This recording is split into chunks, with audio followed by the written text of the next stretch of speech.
Hola Sergio, ¿cómo estás? ¿Cómo está la semana? Hola Carlos, ¿qué tal? ¿Qué tal ha ido la operativa? Bien, con bastante reto esta semana con esta caída que hemos tenido en todos los activos.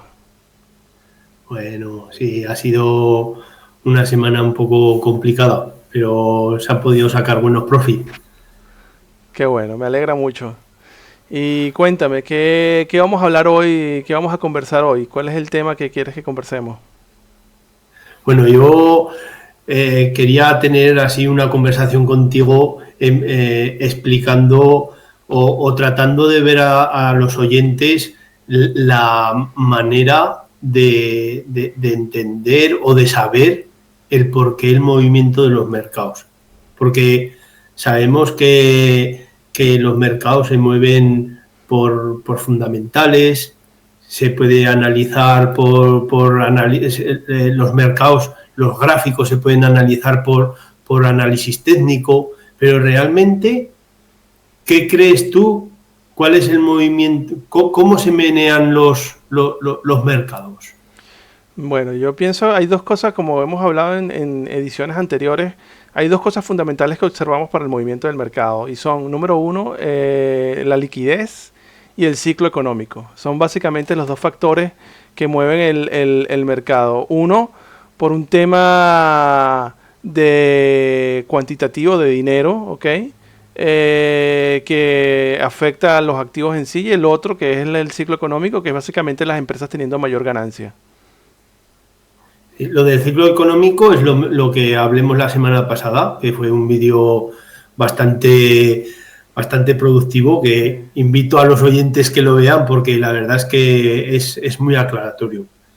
Eh, pero hay que diferenciar, entonces, estamos hablando de que se menean por el ciclo y por la liquidez. Sí, Habría que matizar un poco que antes del 2008 la liquidez no era tan importante, ¿no? exactamente. Sí, como tú dices, o sea, el 2008 cambió porque como hubo la crisis financiera, los bancos centrales salieron al rescate y generaron el QE. Y a raíz de allí es como que los mercados ya, los fundamentales de las empresas, las ganancias ya no importaban tanto al movimiento de los activos. Exactamente, porque básicamente en ese momento lo que se hizo fue reiniciar las deudas que estaban en todos estos bancos que estaban en crisis y trasladarlas de alguna manera, trasladar esas deudas, esos bonos negativos, esos bonos malos al balance de la Fed para rescatarlos, básicamente. Entonces entramos en un ciclo de expandir la liquidez para cubrir esos problemas de crédito, que lo vivimos otra vez en mayor amplitud, no solamente en el sistema bancario, sino en toda la economía cuando llegó el COVID. Entonces se utilizó el mismo sistema para poder expandir. Entonces estamos en un ciclo constante de expansión de deudas, ¿ok? Lo que hace que aumente los pagos de los intereses y todos los países tengan que volver a expandir esa liquidez para volver a cubrir todos esos intereses y renovar, o sea, hacer el rollout de la deuda, que es el refinanciamiento de la deuda. La liquidez, dijéramos que es el dinero líquido que tienen los inversores para invertir, o no es así del todo cierto. No, digamos que tienes un gran porcentaje de lo que estás diciendo es así. Lo que podemos decir, o sea, hay personas muy conocidas como Michael Howell que traduce muy fácil que la liquidez sencillamente es el aumento del crédito, ¿no? Entonces, porque básicamente si se aumenta el crédito, si un banco genera crédito, se generan nuevos depósitos de ese dinero que se creó en nuevas cuentas bancarias. Esas cuentas bancarias pueden irse a invertir o en la economía real o en activos de riesgo como es cripto, como son las acciones. Y también pueden ser hedge funds, no solamente personas naturales, ¿no? Pueden ser instituciones también que utilicen este sistema. Entonces, se podría ver de alguna manera en algún gráfico la liquidez. Sí, podemos ver la liquidez, de hecho, hay las dos tipos de liquidez. Podemos ver la liquidez que es generada por los bancos directamente, que es la M2, que es todo el dinero que tienen en efectivo, si puede decir, y depósitos las personas e instituciones en los bancos, que podemos verlo en un gráfico global de todos los cinco principales países, de las cinco principales economías, que sería lo que siempre se habla como la M2 global. Y podemos ver también la liquidez de la Fed neta, o sea, básicamente que es lo que más se sigue como el mercado de norteamericano. También hay liquidez específicamente pública en China y otros países, pero otras reglas, pero lo que normalmente se sigue más es el de la Fed. Todo medido en dólares.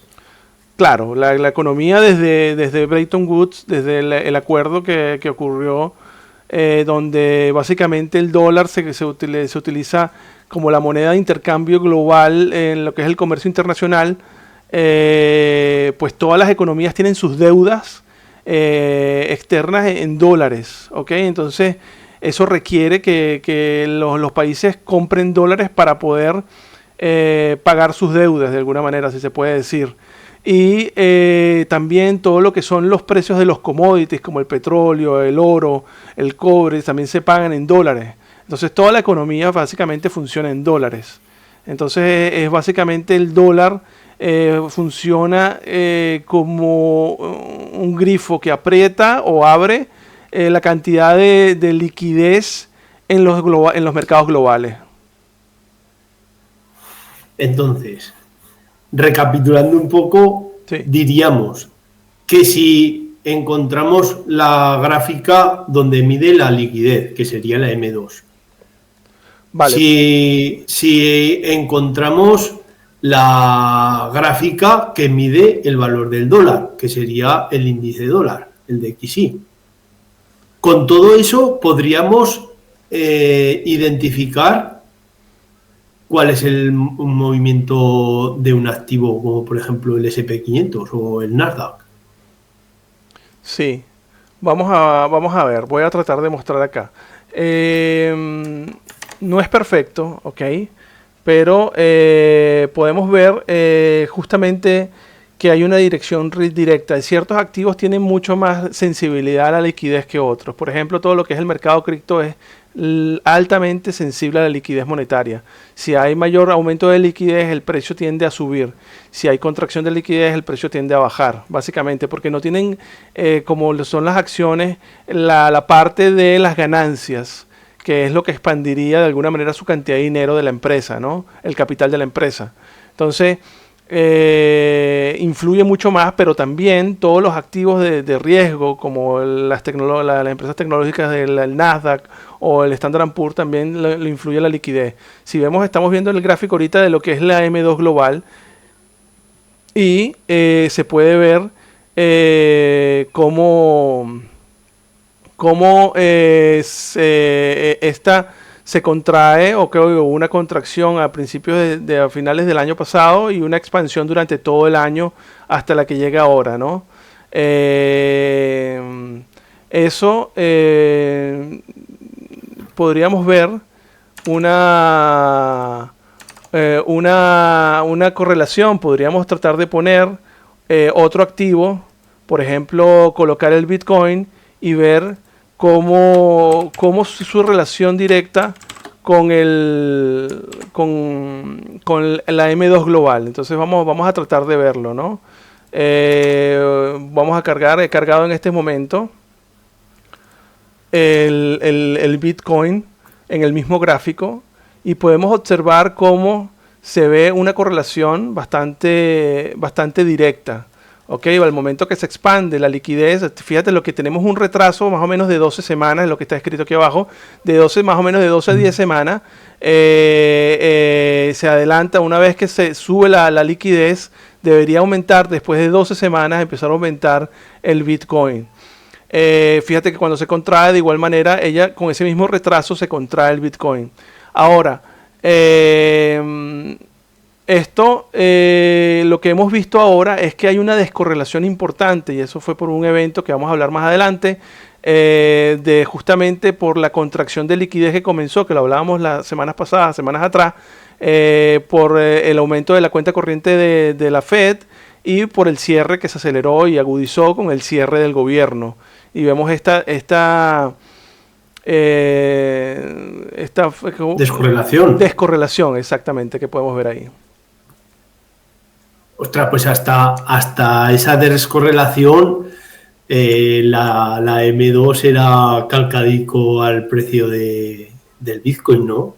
Bastante calcado. Sí, todo el mundo estaba siguiendo esa correlación, pero básicamente, y todo el mundo está sorprendido ahora que está pasando esto, y claro, hay narrativas, ahora se dice que puede ser el final del ciclo, por el ciclo de 4 años que siempre se habla del Bitcoin, etcétera, pero no solamente es esa relación, como la ves en el Bitcoin, también puedes verlo en el Nasdaq o en el Nvidia o en cualquier acción tecnológica. Vamos a ver otra, déjame colocar a ver una acción, no sé, como Nvidia, y vamos a ver esta relación y podemos ver que básicamente se mueve de igual. Vamos a compartirlo con los que nos está observando y podemos ver, o sea, básicamente es una correlación, como tú dices, 1 a 1, es lo que mueve los mercados, la liquidez y el ciclo económico, básicamente, como lo explicábamos la semana pasada, ¿no?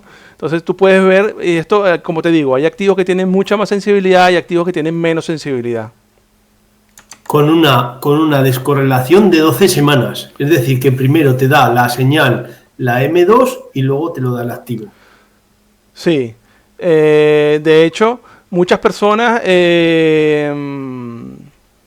o sea, buscan de alguna manera, o sea, yo pienso, o sea, las instituciones, como todo esto por todo lo que estábamos hablando de la liquidez, o sea, las instituciones buscan, dependiendo de ese pronóstico de liquidez, es lo que hemos estado hablando, es la posibilidad de que tengamos, de que los activos normalmente, o sea, como fíjate que ahorita no está ocurriendo, hay una contracción, una descorrelación, porque hubo un evento específico de liquidez, de contracción de liquidez, pero normalmente, si el sistema funciona correctamente, entonces sí, debería expandirse, ¿no? Y entonces, Carlos, explica. Sí, debería expandirse y el activo debería subir. O sea, va a tender a subir por el aumento de la liquidez.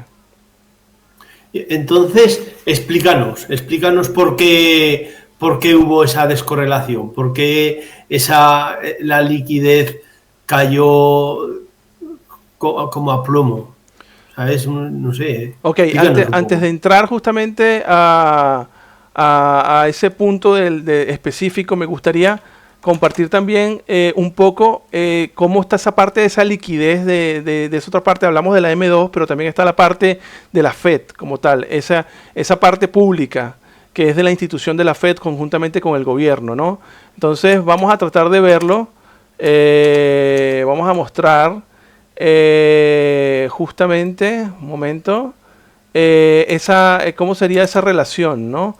Tendríamos una fórmula, básicamente, que sería las reservas de la Fed menos la cuenta corriente del gobierno menos el mercado repo, ¿no? Eso nos daría la liquidez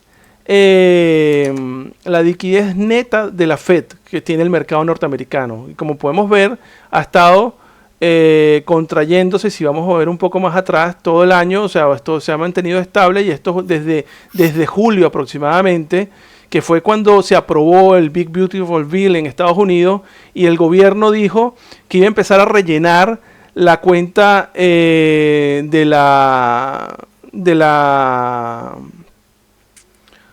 cuenta corriente de la TGA, pues la cuenta corriente del gobierno.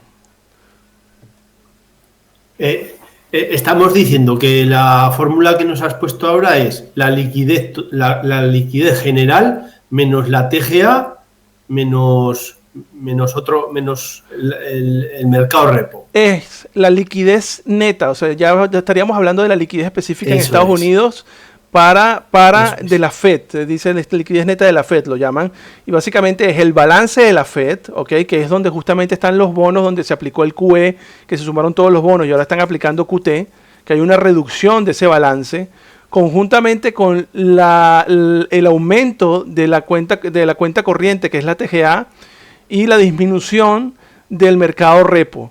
Eso es lo que estamos viendo ahora en esta caída. Si vemos, por ejemplo, la TGA, fíjate como por su lado, si vemos de manera individual la TGA, que es la cuenta corriente del gobierno, justamente desde julio, cuando ellos anunciaron que iban a rellenar esa cuenta corriente, que es donde utilizan después para pagar los sueldos y a los proveedores en Estados Unidos, ellos estaban reconstruyéndola con nuevas emisiones de bonos y letras del tesoro, subió, eso contrae la liquidez en el mercado y eso hizo que Bitcoin, como lo hablábamos en programas anteriores, no pasara de los 120 por todo este aumento. Adicionalmente, como había una contracción de la liquidez, sencillamente el mercado, para cubrir esa liquidez, lo utilizaba desde el mercado repo. ¿Okay? Si vemos más atrás, si vemos otra vez desde julio, esto vemos como podemos ver que el mercado repo cayó importantemente desde los 400, llegamos a estar un pico de 440 mil millones de dólares y hemos caído básicamente a 6 mil millones de dólares, que es absolutamente nada, ¿no? Entonces eso estuvimos en una contracción desde mitad de año, hemos estado en una plena contracción, ¿no? Ahora, eso nos llevó al momento crítico, que es lo que tú justamente estabas preguntando, que generamos una crisis, se generó una crisis justamente con el cierre del gobierno, con todo esto que se venía pasando desde mitad de año y el cierre del gobierno de comercio en octubre y duró un mes y medio, prácticamente, sí, mes y medio, generó una crisis de liquidez. Y eso solo en el 2025, ¿no? Sí, vamos a hablar de eso, o sea, si vamos a contar la historia de estas dos grandes contracciones de liquidez, ¿no? O sea, vamos a compararlo. Hay dos contracciones importantes. Podemos verla en lo que es el 2024 y la más reciente que estamos hablando de octubre-noviembre del 2005. Y luego vamos vamos a tratar de analizar eso, cómo es la nueva ola de liquidez que estaría por venir en lo que se llama el QE técnico de la Fed, que está por hacer, y de cómo ahora la banca privada es lo más importante para el 2026. Y como siempre, importante, matizar que no somos asesores financieros ni gurús. Que podemos estar equivocados, que podemos estar invertidos en lo que mencionamos o no, y que esto es una manera de aprender y que cada oyente pues tiene que sacar su propia investigación y tomar sus propias decisiones. Exactamente, yo pienso que, o sea, invitar a todos a pensar que este video sencillamente es un mapa para entender este ciclo, en qué parte del ciclo de liquidez estamos, ¿no? Y utilizarlo, o sea, no necesariamente como una señal de compra y venta del TIC. Entonces, Carlos, vamos a empezar. Arranquemos por el TGA. ¿Qué pasó el julio con el cierre del gobierno? ¿Por qué los gráficos que se ven como clarito como la TGA se va para arriba y luego pega un pico justo en pleno caos político? Bien. Ahora, vamos a ver el gráfico como tú dices. El gráfico de la TGA, si lo observamos, ya dijimos que desde julio se venía reconstruyendo ella, pero justamente tuvimos un pico a partir de octubre. Hubo un pico que llegamos casi al $1 trillón dentro de la cuenta corriente. Y durante ese tiempo no se pudo gastar. Entonces, otra vez, estábamos en una crisis sin gastar el dinero, no había liquidez, y todo ese dinero que no se podía gastar y que se iba a la TGA salieron directamente de los bancos, de los depósitos bancarios. Inicialmente salieron de lo que es la repo, pero como no había repo, fíjate que en octubre básicamente no había nada de dinero en el repo, entonces salió directamente de las cuentas bancarias, afectando las reservas de los bancos. Entonces, aquí lo que vemos es que más o menos nos quitaron, o sea, cuando haces una cuenta gruesa de todo lo que estábamos hablando desde el principio de julio hasta ese pico, hubo una reducción aproximadamente en el orden de 400 a 450 mil millones de dólares solamente en estos meses, que es una contracción de liquidez importantísima. Y eso solo en el 2025. Pero tú comentabas que ya habíamos tenido una contracción fuerte en octubre, noviembre del 2024. ¿Cómo comparamos esto con lo que está pasando ahora?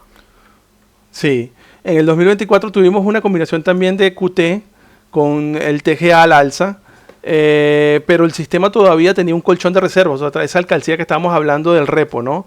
Si vemos otra vez el gráfico del repo, para esa fecha, en el 2024, octubre del 2024, vemos que teníamos ese colchón que cubrió básicamente toda esa salida también de la TGA y también del QT, como estábamos hablando.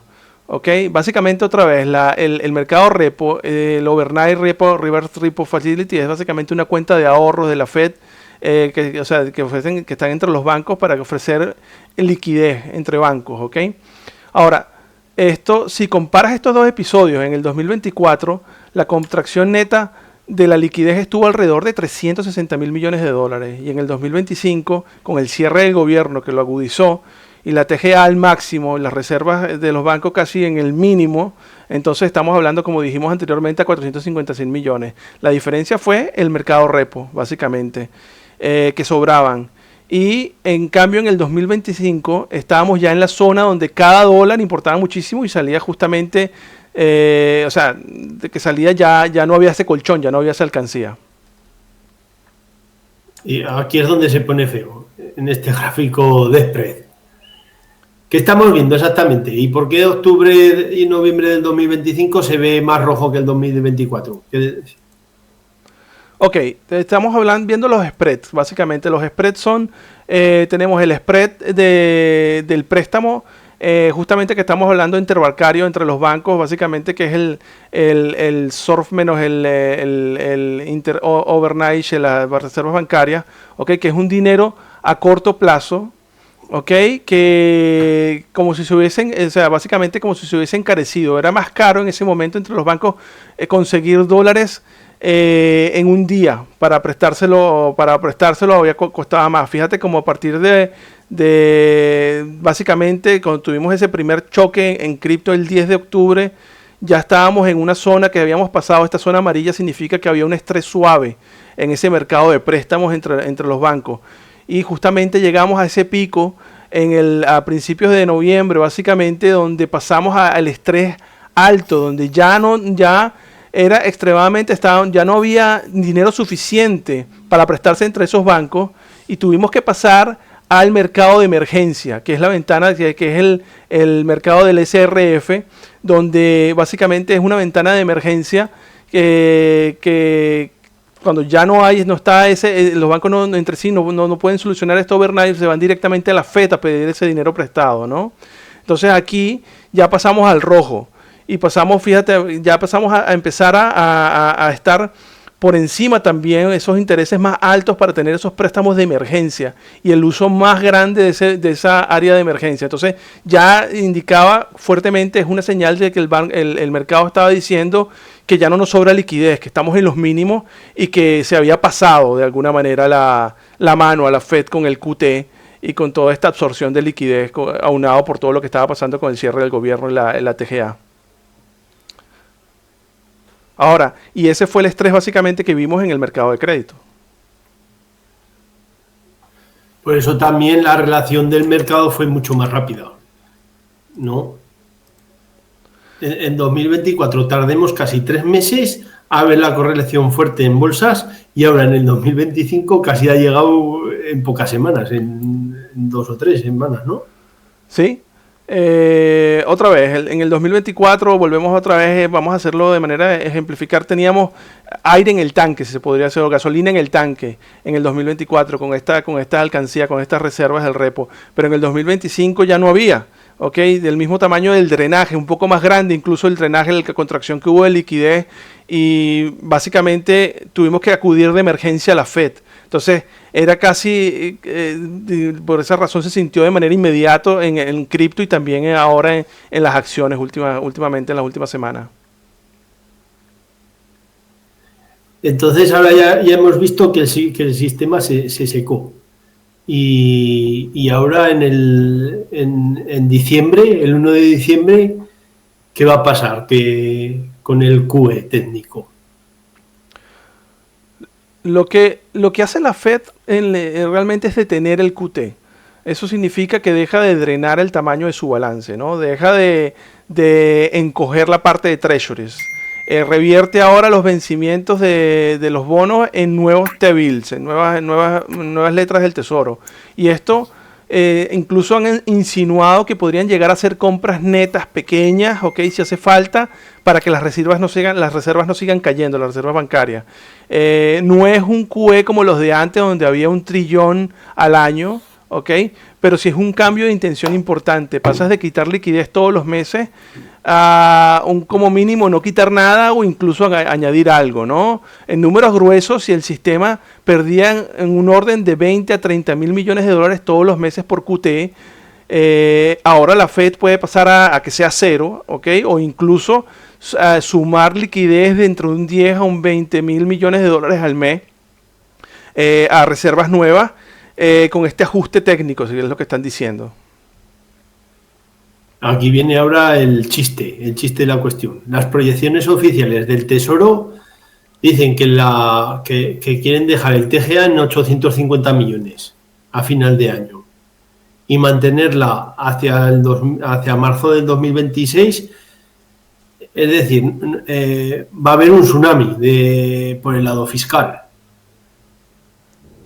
Al revés, no vamos a tener un tsunami fiscal. Aquí lo importante es la banca estadounidense, ¿ok? Porque ya la TGA, lo que ellos están planteando es que quede en modo neutro. Se espera que lo que espera básicamente el letra de tesoro es llegar a 850 mil, la TGA dejarla en 850 mil a final de año, millones de dólares, y mantenerla así hasta marzo, ¿no? Entonces, ya lo que sería es no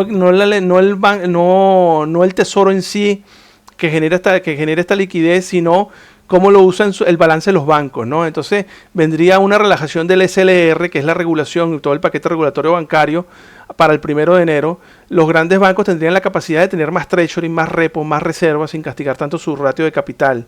Y cuando llevas estos números al escenario, ya no estaríamos hablando de una capacidad adicional del balance que podrían traducirse, ¿ok?, en un orden de 40 a 120 mil millones de dólares al mes de dinero extra, ¿ok?, de creación de eso, como hablábamos de ese M2. Y pues, básicamente eso no sería automático desde el 1 de enero, es lo que normalmente está pidiendo todo el lobby bancario. Pero bueno, básicamente ya pasaría de alguna manera la intermediación de la liquidez de la Fed, que era por parte con el QE de la Fed, pasaría más hacia el sector bancario, a hacer intermediación, aumentar esa liquidez. Y ahora viene John Williams, que a veces pasa desapercibido para el público general. ¿Y por qué es tan importante lo que dijo sobre el QE técnico? Porque John Williams, que es el speaker de la Fed de Nueva York, ¿no? Él es el que está encargado básicamente del mercado repo y de las operaciones del mercado interdiario entre los bancos.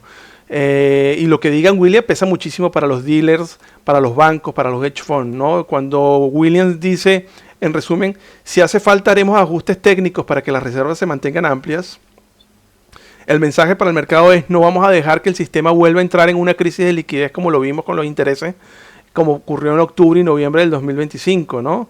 Solamente por seguir con el QT en piloto automático o por otra situación.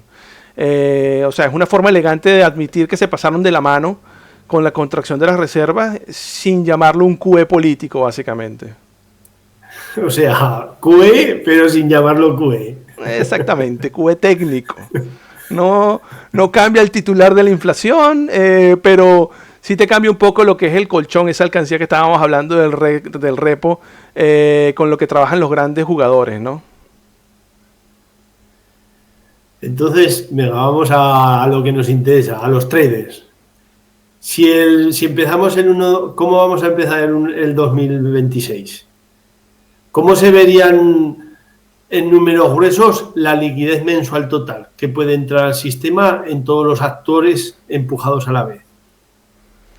Bien, ya otra vez, estamos hablando, si aumenta la liquidez, deberían los activos de riesgo aumentar también. Entonces, por eso nos interesa muchísimo saber cómo podría cambiar el escenario de la liquidez en los próximos meses, como estás preguntando. Entonces, si, por ejemplo, el FED, ya tenemos ese QE técnico, podría agregar más o menos entre 10 a 20 mil millones de dólares mensuales a esas reservas. La letra del tesoro en la cuenta corriente en teoría debería estar no más de 50.000 billones hasta final de año y después de ahí se quedaría neutro. La banca privada, sin embargo, si se aprueba la regulación del SLR y las otras regulaciones que vienen, estaríamos hablando que podría agregar entre 40 a 120 mil millones de dólares mensuales, ¿no? Todo depende del apetito de riesgo de los bancos y de los dealers. Y el crecimiento orgánico que ya viene ocurriendo de la M2, que son los créditos que otorga la banca, básicamente está creciendo entre 80 a 100 mil millones de dólares mensuales, ¿no? Ahora, no podemos sumar todo y decir que sería la liquidez total que mes a mes podríamos sumar porque se solapan unas cosas con las otras, pero sí podríamos decir que pasamos de un drenaje mensual de 20 a 30 mil millones de dólares mensuales a básicamente un orden de 50 a 150 mil millones de dólares mensuales de un impulso positivo de liquidez mes a mes. Entonces ahora viene como lo que hemos explicado antes, contra mayor liquidez los activos subirán. ¿Significa que la bolsa cripto se van para arriba en el 2026? Ojalá fuera así de fácil.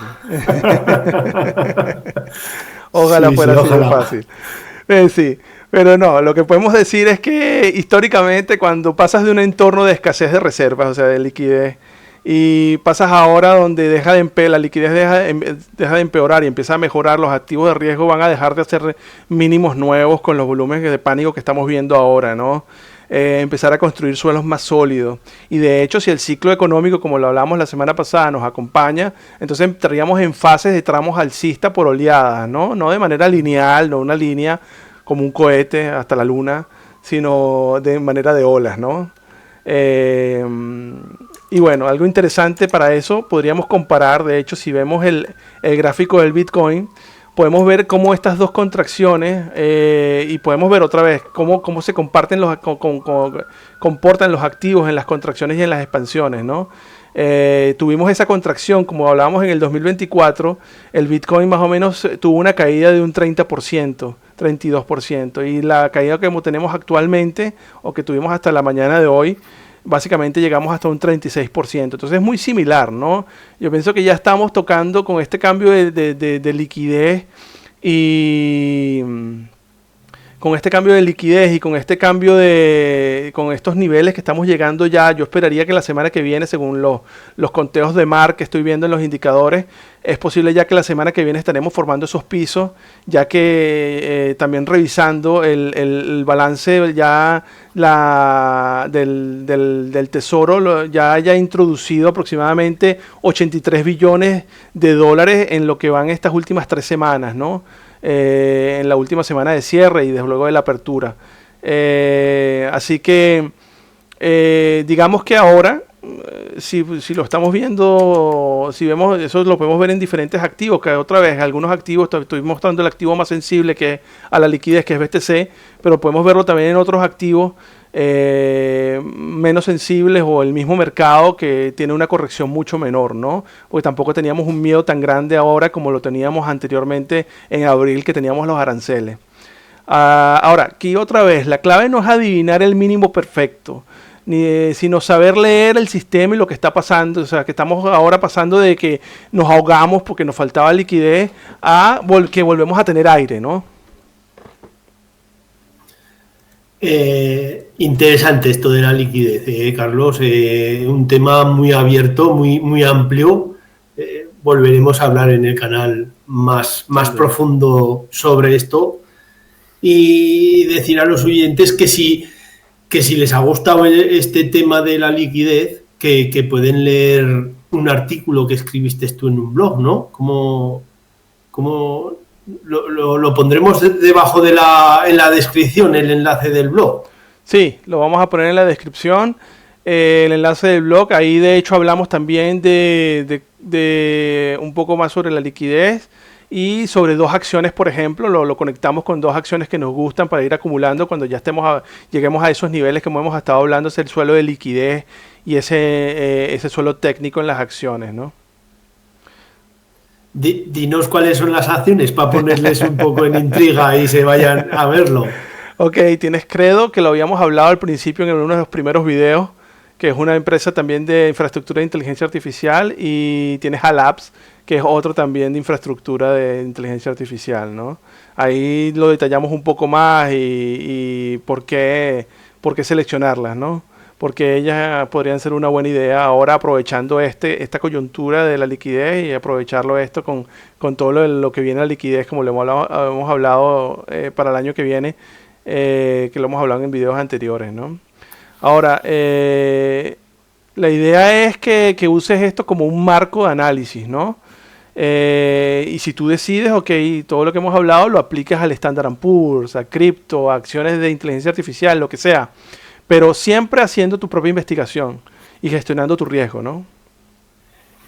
Sí, y recordar que no somos asesores financieros y que ni gurús y que no tenemos la bola de cristal. Sobre todo, si te interesa este contenido y quieres ver más contenidos como este y que el canal se haga más grande y por ahí, pues dale a like, apúntate, suscríbete, que es gratis, y a nosotros nos gusta tener semana a semana pues comentarios y nuevos suscriptores. Sí, los comentarios nos gustaría también que nos digan si están utilizando toda esta información que estamos dando en los videos para sus decisiones de inversión. Eso es. Nos gustaría saber un poco cómo están utilizando todo este contenido que compartimos.